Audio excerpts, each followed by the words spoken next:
Hello friends, welcome to LK academy. मैं आकाश मेहता। आज हम डिस्कस करने वाले हैं एक इम्पोर्टेंट टॉपिक का नाम है friends, director general of military operations. Yes friends, बहुत इंपॉर्टेंट टॉपिक है। अभी हम न्यूज़ में क्यों पढ़ रहे हैं, तो आप देख सकते हो ये न्यूज़पेपर की हेडलाइंस कि अभी रिसेंटली इंडिया और पाकिस्तान दोनों के director general of military operations ने एक एग्रीमेंट किया है कि दोनों अपने अपने ट्रूप्स की जो संख्या है वो बॉर्डर्स के ऊपर कम कर देंगे। यस फ्रेंड्स, इंडिया पाकिस्तान के डीजीएमओस के द्वारा एग्रीमेंट हुआ है कि दोनों अपने ट्रूप्स की संख्या को कम कर देंगे बॉर्डर्स के ऊपर। तो ये डीजीएमओस क्या होते हैं, director general of military operations, उनका रोल क्या है? यस, इसके बारे में हम न्यूज़ में पढ़ने वाले हैं फ्रेंड्स। ओके, यस आप देख सकते हो फ्रेंड्स, ये जो फोटो में जो पिक्चर देख रही है वो हमारे director general of military operation है, लेफ्टिनेंट जनरल राजीव घाई। ये यही वो पर्सन है जिन्होंने ऑपरेशन सिंदूर को प्लान किया था, डायरेक्ट किया था। तो इनके बारे में पढ़ेंगे, ये पोजीशन के बारे में, डेजिग्नेशन के बारे में हम पढ़ेंगे फ्रेंड्स। Yes, okay. अभी director general of military operation कौन होता है? एक्चुअल में ये आर्मी के सीनियर मोस्ट ऑफिसर होते हैं फ्रेंड्स। नॉर्मली उनका जो रैंक होता है वो लेफ्टिनेंट जनरल का रैंक होता है, और उनकी जो रिस्पॉन्सिबिलिटी है वो प्लानिंग, डायरेक्टिंग और ओवरसीइंग करना है मिलिट्री ऑपरेशंस को इंडिया के अंदर और along it's borders. Yes friends, India और उसके बॉर्डर के आसपास की जो मिलिट्री ऑपरेशंस है उसको प्लानिंग, डायरेक्टिंग और ओवरसीइंग करने का काम है director general of military operations का। और उनकी जो रैंक होती है वो नॉर्मली लेफ्टिनेंट जनरल की रैंक होती है, राइट। और वो रिपोर्टिंग किसको करते हैं, तो वो chief of the army staff को रिपोर्टिंग करता है। Yes, okay.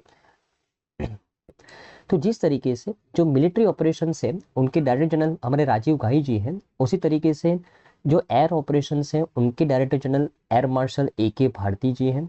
जो नवल ऑपरेशन हैं उनके डायरेक्टर जनरल हमारे vice admiral AN Pramod ji हैं।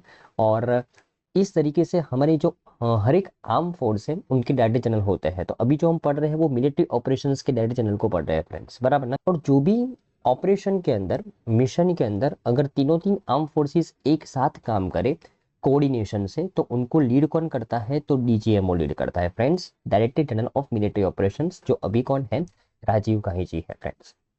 अगर मैं इस पोजीशन के फंक्शंस की, उनकी रिस्पॉन्सिबिलिटी की बात करूं, तो सबसे पहला काम है उनका मिलिट्री प्लानिंग करना।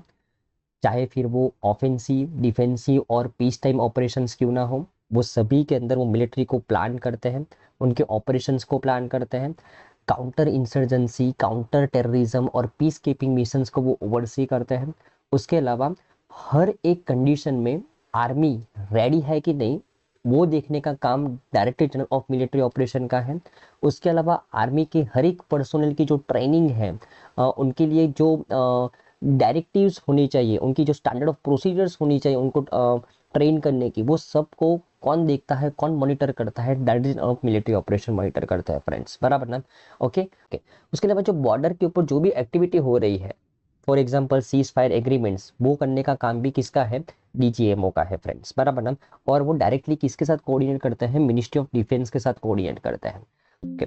उसके अलावा अगर मैं बहुत ही इंपॉर्टेंट रोल की बात करूं डीजीएमओ के, तो वो क्रॉस बॉर्डर कोऑर्डिनेशन करता है। फॉर एग्जांपल अभी हम रिसेंट न्यूज में जो पढ़ रहे हैं कि इंडिया और पाकिस्तान दोनों ही रेडी हो गए हैं अपने अपने ट्रूप्स की संख्या को कम करने के लिए बॉर्डर्स के ऊपर। तो ये कोऑर्डिनेशन कैसे हुआ, तो दोनों के डीजीएमओस के द्वारा हुआ, बराबर ना। ओके, दोनों देश के बीच में कम्युनिकेशन कौन करवा रहा है, डीजीएमओ करवा रहा है, बराबर ना। Okay.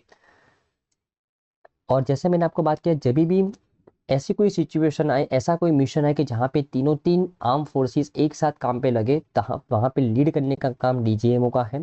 Joint exercise, internal security response, से सभी को कोऑर्डिनेट करने का काम भी हमारे डीजीएमओ का है। उसके अलावा डीजीएमओ जब भी ऐसा कोई मिशन को प्लान करना होता है, तो जितनी भी हमारी इंटेलिजेंस एजेंसी है लाइक रो, आईबी, डीआईए, एनटीआरओ, वो सभी के डेटा को साथ में लेके उसका एनालिसिस करके फिर प्लान करते हैं।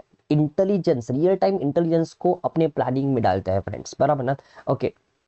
तो इस तरीके से अगर मैं ओवरऑल इंपॉर्टेंस की बात करूं डीजीएमओ के रोल की, तो वो हमारी जो ऑपरेशनल एफिशिएंसी है, हमारी नेशनल सिक्योरिटी की जो ऑपरेशनल एफिशिएंसी वो इंश्योर करते हैं। उसके अलावा बहुत ही इम्पोर्टेंट रोल प्ले करते हैं मिलिट्री डिप्लोमेसी को मेंटेन रखने के लिए और कन्फ्लिक्ट को अवॉइड करने के लिए, राइट ना। ओके, आप बोल सकते हो कि वो एक कमांड नाउ की तरीके से काम करते हैं in the time of war और क्राइसिस फ्रेंड्स, बराबर ना, राइट।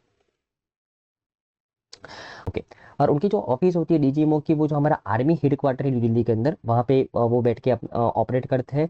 और यहीं से वो अपनी ऑपरेशंस ब्रांच, प्लानिंग ब्रांच और स्पेशल ऑपरेशंस और इंफॉर्मेशन वॉरफेयर सभी को हैंडल करते हैं फ्रेंड्स, बराबर ना।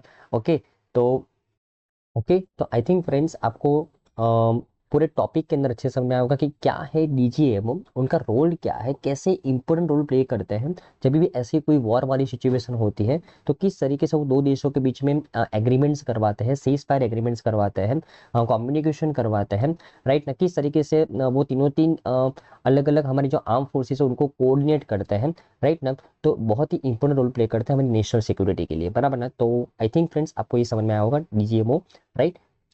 तो आई थिंक फ्रेंड्स आपको ये न्यूज़ के अंदर अच्छे समझ में आया होगा friends. Thank you friends, bye.